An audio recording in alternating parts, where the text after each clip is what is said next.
Dobrodošli nazad na moj kanal i hvala vam puno što gledate. Za danas sam pripremila favorite mjeseca oktobra. Dosta proizvoda ima, tako da ako želite da vidite šta je u pitanju, ostanite da gledate. Da krenemo od proizvoda koje sam koristila za lice. Dakle, mešoviti su proizvodi, imaju šminke, imaju preparative, ali prosto raščlanila sam na proizvode za lice koje sam koristila za oči, za usne, za kosu i ostalo. Prva stvar jeste ova Nutra Effect miceralna voda. Prvi utisak za ovu miceralnu vodu mi je bio katastrofa. Dakle, kada sam je uzela, bilo nekako nije mi uopšte odgovarala. Puna alko, oči mi je pekla, dakle katastrofa. S tim što ja sam je otvorila tipa pre 2 meseca i pošto sam, vidjela da mi ne odgovara, ja sam je ostavila, nisam je koristila i verovatno samim tim što je ona bila otvorena, taj sav alkohol je izvetrio i jedno večer ne znam šta se desilo, ona mi je bila nekako baš pri ruci i uzela sam da je koristim. Iskontala sam da mi je totalno druga priča od one kada sam tek uzela da je koristim. Tako da je to rješenja ako vam neki proizvod ne odgovara baš zbog toga alkohola, ako vam iritira oči i ostalo, prosto ga otvorite, ostavite ga neko vrijeme i onda ga posle koristite i to je super stvar. Dakle, stvarno mi je skidala svu moguću šminku, dakle, pogotovo oko očiju ako imam eyeliner ili ostalo, dakle, baš mi je odgovarala, ali eto, ima samo ta jedna začkoljica, dakle, tek kada je izvetrio alkohol, meni je ova miceralna voda bila genijalna. Sljedeća stvar jeste ovaj Meko Fix Plus, dakle, ovo je nešto fenomenalno kada želite da osvežite šminku, pre šminkanja, dakle, prosto ako želite da pojačate intenzitet neke senke, prsnete na četkicu također, dakle, stvarno je nešto savršeno, s tim što je ovaj moj već na pola, dakle, morat ću uskoro da kupim novi. Sljedeća stvar je ova Avonova gel maska za predeo ispod očiju, dakle ovo je nešto stvarno fenomenalno, jako mi pomaže oko podočnjaka kada su mi otečeni, dakle onako mi baš lepo zagladi i lepo umiri, dakle za svaku preporuku. Sljedeća stvar je ovo Nutra Effect ulje o kome sam pričala već 100.000 puta, ali prosto ja sam toliko oduševljena njime, dakle stavim u puder jednu kap, prosto da bi mi lice izgledalo sveže. Ako ne koristim na taj način, namažem ga uveče, umasiram u čisto očišćeno lice, dakle super stvar. Sljedeća stvar je ovaj Catriceov kamuflažni korektor, dakle ovaj korektor prekriva svaki mogući nedostatak, tako da koristila sam ga i prošlog i pretprošlog i onog tamo meseca, dakle stvarno je korektor za svaku preporuku. Kada smo već kod Catrica, u posljednje vrijeme koristim konstantno ovaj njihov puder HD Liquid, 24 sata, matirajući, dakle, puder je fenomenalan.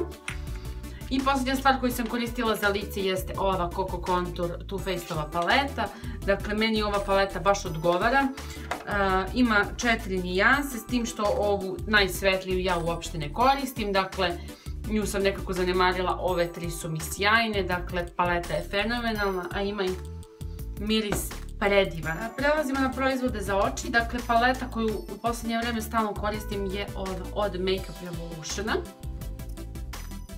Dakle, evo ovdje možete da vidite naziv palete. Za razliku od onih ostalih od Makeup Revolutiona paleta, ova ima 30 boja, ne 32. Dakle, ja ovu paletu obožavam zato što ima sve moguće nijanse koje ja koristim, tako da od kako sam je kupila koristim samo nju. U posljednje vrijeme sam jako koristila ovu Lux maskaru. Ima fenomenalnu četkicu. Dakle, baš sam je koristila, lepo mi izvuče trepavice, stvarno je fenomenalna i jako mi dugo traje. I neprevaziđena je Ivonova baza za senku, dakle nju koristim konstantno, imam i neke druge, ali ona mi je baš top, dakle ona je onako svilenkasta. Ako imate neke kapilare na kapcima, to će sve da vam prekrije, dakle senka se savršeno blenda, ovo je stvarno za svaku preporuku. Prelazimo na proizvode za usne. Što se tiče nege usana, najviše sam koristila ovo Labello. U pitanju je malina, dakle vidite i sami, izdubila sam ga pošteno, dakle namažem ga onako baš u pozamašnom sloju. Doduše kada ga tek namažem ostavim i belo po usnama nekih možda 5 do 10 minuta dok ne upije proizvod u usne. Nakon toga su usne toliko lepe i toliko su dugo svilenkaste, dakle nemam reči. Ove dve stvari sam najviše koristila za usne. Dakle, nisam zarezala olovku. Uglavnom, ovo nosim u tašnji, ovu olovku i ovaj karmin, dakle, u posljednje vrijeme konstantno.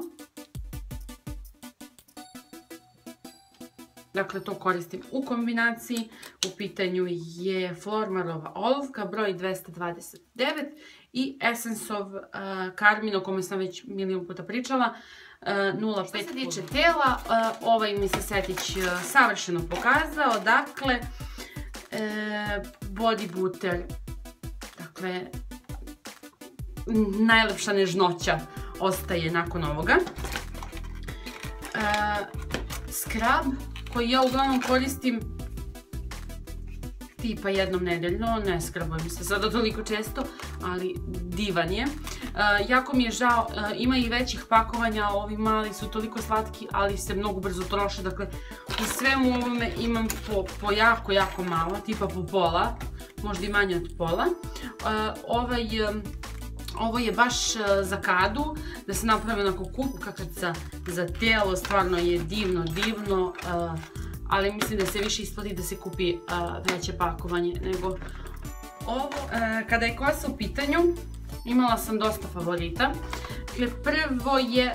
Prvo su ove Fitoval kapsule, dakle ja ih koristim posljednja 2 mjeseca, onako baš redovno, pošto one bi trebalo da se koriste 3 mjeseca redovno.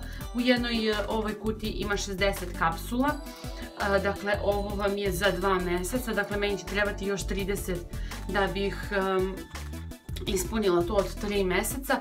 Dakle stvarno moja kosa ne može da se poredi sa onom ranije od kad koristim, dakle plus svilenkasta mi je jako je krenula da mi raste, dakle imam na sve strane ovih sitnih mali milion, dakle jako sam imala veliki problem, mnogo mi je opadala kosa. Jedina začkoljica što se ovoga tiče je da sam se malo ugojila, ali stvarno je fenomenalna stvar. Ako neko ima problem kao ja da mu baš previše opada kosa, ovo je strava. Dakle, ove 3 stvari već svi znate, o kojima sam 100 puta već pričala. Dakle, ovaj Selective mi traje sigurno već 4 mjeseca, možda ga ima do ovdje otprilike. Dakle, jako je gelasta struktura i prosto vam je potrebno vrlo malo da prisnete na ruku i samo da provučete kroz kosu sjajno. Sljedeća stvar, ovaj Elixir, dakle također sam ga kupila pre jako mnogo vremena i stvarno jako se malo troši, bukvalno vam je jako malo potrebno da stavite. I ovaj prskam samo na krajeve, s vreme šešljava se lepo kosa. To je to. I posljednja stvar kojom sam ja oduševljena jeste ona, dakle ja sam oduševljena ovim proizvodom. Taban ima 15 minuta, nakon toga obrišite vlažnom ili suvom maranicom. Dakle, ostavlja jako nežan i svilenkast osjećaj, divno. Nadam se da su vam se svidjeli proizvodi. Kliknite like, kliknite subscribe, ostavite mi dole neki komentar. Ljubim vas i vidimo se u sljedećem videu. Ćao!